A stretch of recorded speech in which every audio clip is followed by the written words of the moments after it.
मंगलवार व्रत कथा। प्राचीन काल की बात है। एक नगर में एक ब्राह्मण युगल रहते थे। उनके पास सब कुछ था मगर संतान न थी। इससे वे बड़े दुखी रहते थे।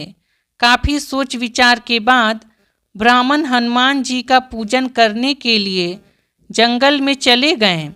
घर पर ब्राह्मणी मंगलवार का व्रत रखने लगी। एक बार कुछ ऐसा संयोग हुआ कि मंगलवार को एक और व्रत पड़ गया।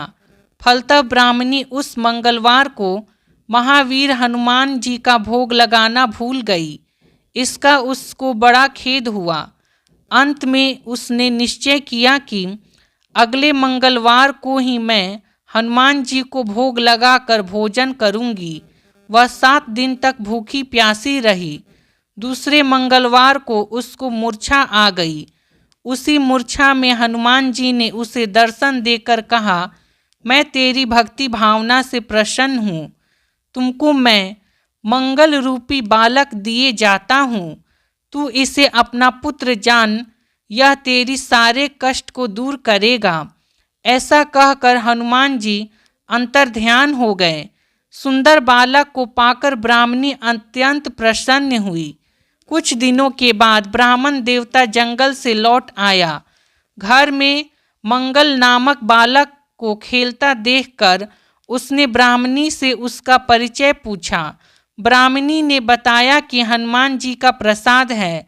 तो ब्राह्मण को इसका यकीन नहीं आया।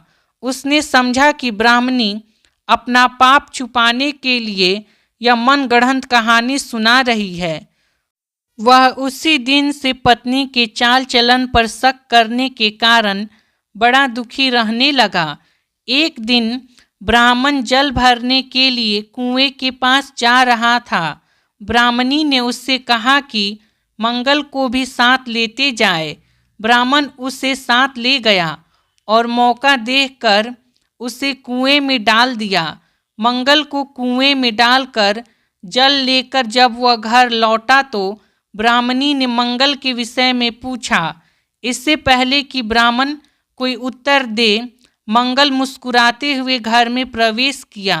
इस प्रकार मंगल को सही सलामत अपने पीछे देखकर ब्राह्मण को अपनी पत्नी की बात में कुछ सच्चाई दिखाई देने लगी।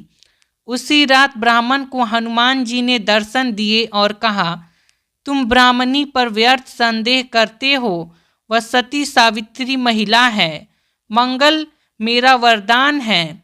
अपने उस पुत्र को अपने साथ रखो। इस सच्चाई को जानकर ब्राह्मण को बड़ी खुशी हुई। वह तभी से मंगलवार को हनुमान जी का व्रत रखने और कथा सुनने लगा। धीरे धीरे उसके सभी दुख और अभाव समाप्त हो गए। मंगलवार व्रत की दूसरी कथा। प्राचीन काल की घटना है। एक नगर में एक बुढ़िया रहती थी। उसके मंगलिया नाम का एक पुत्र था। वृद्धा को हनुमान जी पर बड़ी आस्था और श्रद्धा थी।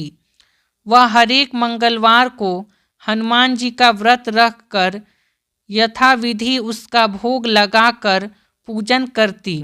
इसके अलावा मंगलवार को ना तो वह लीपती थी और ना ही मिट्टी खोदती थी।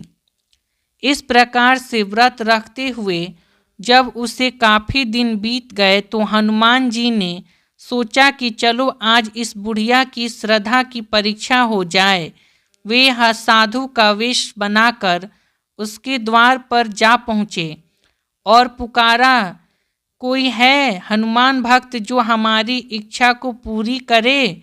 बुढ़िया ने यह सुनकर बाहर आई और पूछा कि महाराज क्या आज्ञा है। साधु के वेश में हनुमान जी ने बोला कि मैं भूखा हूँ, भोजन बनवाऊंगा, तू थोड़ी सी जमीन लीप दे। बुढ़िया ने हाथ जोड़कर प्रार्थना की, महाराज लीपने और मिट्टी खोदने के अलावा जो आप काम कहें वह मैं करने को तैयार हूँ। साधु ने 3 बार प्रतिज्ञा कराने के बाद कहा, तू अपने बेटे को बुला, मैं उसे औंधा लिटाकर उसकी पीठ पर भोजन बनाऊंगा। बुढ़िया ने सुना तो उसके पैरों तले से धरती खिसक गई, मगर वह वचन हार चुकी थी। उसने मंगलिया को पुकार कर साधु महाराज के हवाले कर दिया, मगर साधु ऐसे ही मानने वाला न थे। उन्होंने बुढ़िया के हाथों से ही मंगलिया को औधा लिटाकर उसकी पीठ पर आग जलवाई। आग जलाकर दुखी मन से बुढ़िया अपने घर के अंदर जा घुसी। साधु जब भोजन बना चुका तो वृद्धा को बुलाकर कहा कि वह मंगलिया को पुकारे ताकि वह आकर भोजन लगा ले। वृद्धा आंखों में आंसू भरकर कहने लगी कि अब आपका नाम लेकर मेरा हृदय को और मत दुखाओ। लेकिन साधु महाराज ने न माने, तो वृद्धा को भोजन कराने के लिए मंगलिया को पुकारना पड़ा। पुकारते ही देर न थी कि मंगलिया बाहर से हंसता हुआ घर में दौड़ा आया। मंगलिया को जीता जागता देखकर वृद्धा को सुखद आश्चर्य हुआ। वह साधु महाराज के चरणों में गिर पड़ी। हनुमान जी ने उसे अपने असली रूप में दर्शन दिए। हनुमान जी उसे सभी प्रकार के सुखों का आशीर्वाद देकर अंतर्ध्यान हो गए।